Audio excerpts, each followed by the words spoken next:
Jadi saya tanggapi sebelum saya menjawab, lagi-lagi Pak Polos ini mau bohong gitu loh. Bahwa yang namanya sunat itu hanya khusus bagi keturunan Abraham. Makanya kan saya bantah di Kejadian 17, ternyata ada yang bukan keturunan Abraham, tetapi mau mengikuti Abraham, baik itu hamba dan sebagainya. Orang-orang anak-anak muda yang tinggal bersama Abraham disunat, tapi bukan keturunan Abraham. Tapi bukan cuma budak saja, Pak. Bapak kan bilang kalau bukan keturunan Abraham tidak boleh sunat. Ya kata siapa? Siapa yang bilang? Nih saya kasih ayatnya lagi nih.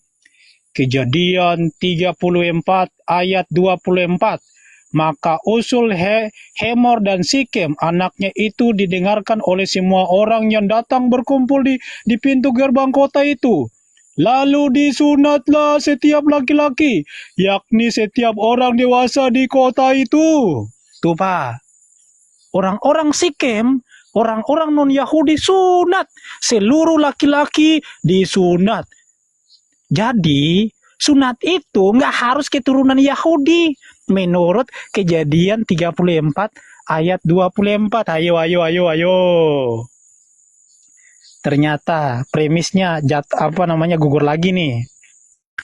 Jadi bahkan dalam agama Yahudi sekalipun, ketika ada orang Yahudi yang mau ngikuti Torah, yang mau ngikuti nyembah Tuhan Abraham, Ishak dan Yakub, ketika mereka sudah melewati yang namanya Bene Noach, maka mereka akan menjalankan yang namanya sunat dan sebagainya.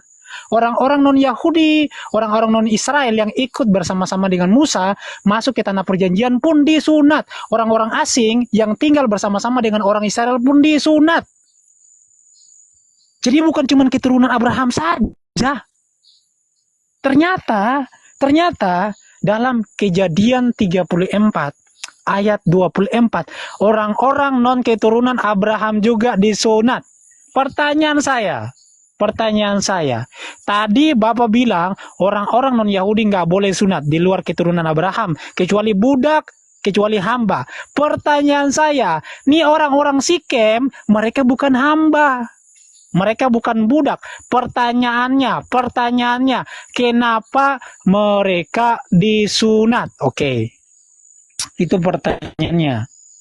Jadi gini, pertanyaan Bapak, memang tadi saya udah katakan sejak awal, secara literal, kalau Bapak minta secara literal emang nggak ada.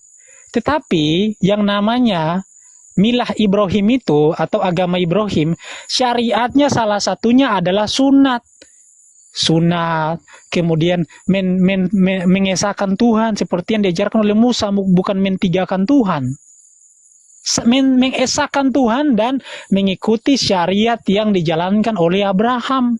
Salah satunya sunat. Perintahnya ada di An-Nahl ayat 123.